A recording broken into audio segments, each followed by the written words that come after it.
नमस्कार शेतकरी बंधूंनो, माझं नाव शैलेश कांबळे. मी बायोसीडमध्ये यवतमाळ एरिया पाहतो. आज आपण राळेगाव तालुक्यामध्ये इंजापूर या गावामध्ये जे प्रगतशील शेतकरी आहे अशोक भाऊ यांनी बायोसीड 6001 या वाणाचा लागवड केली आहे. आपण त्यांच्याकडून जाणून घेऊया का त्यांना 6001 हे कशी वाटली. भाऊ, पहिले तुमचा अगोदर परिचय द्या. नमस्कार. नमस्कार. माझं नाव अशोक श्रीकृष्ण खेकडे. माझं शेत आहे इंजापूर शहरामध्ये. मी राहतो राळेगावला. मी बायोसीडचे 2 पॉकेट लावलेले आहे. कोणती व्हेरायटी आहे ही बायोसीडची 6001. हां हां 6001 ही व्हेरायटी लावलेली आहे. तुम्हाला याच्यामध्ये काय काय वैशिष्ट्य आवडलं तुम्हाला? याच्यामध्ये वैशिष्ट्य असं का हिला गळफांद्या कमी आहे. हो. एक हं. आणि हिच्यावर आतापर्यंत लाल्या वगैरे काही आलं नाही. हिरवीगार पराठी आहे. बाकी माझ्यावरच व्हेरायटी आहे पण त्याच्यावर लाल्या आलेला आहे. पण हिच्यावर लाल्या नाही आहे आणि अजूनही तिची चाल कायम आहे.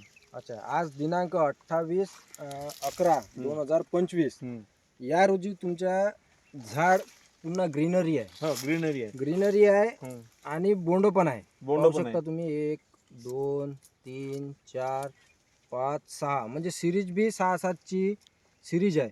कुठे 8 ची सिरीज आहे. हो. हा, आणि शेंड्यापर्यंत आता माल आहे. मधामध्ये मी झाडाचे बोंड मोजले. हा हा 70 80 90 पर्यंत बोंड आहे.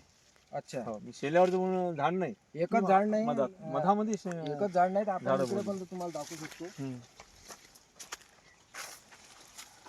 आपण हे पण पाहू शकता. आतमध्ये बी पाहू शकता. आतमध्ये सुद्धा चांगले बोंड आहेत.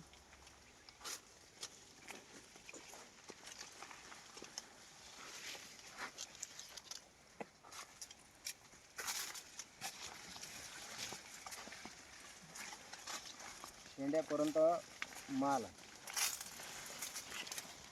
एवढ्या आतमध्ये येऊन आपल्या पराठीला चांगले माल आहे. बोंड चांगले आहेत. हा, विशेषतः म्हणजे याच्यावर फार कमी प्रमाणामध्ये रोग आला. हा, रोगाचं प्रमाण कमी आहे याच्यावर. हा, रोगाचं प्रमाण कमी आहे.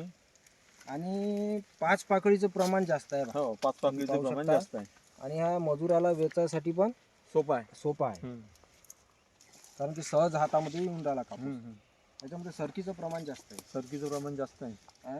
आता इतर वाणाचे तुम्ही आता कापूसच्या सरक्या मोजल्या असेल. 35-36 सरके आहे याच्यामध्ये. आणि याच्या किती आहे?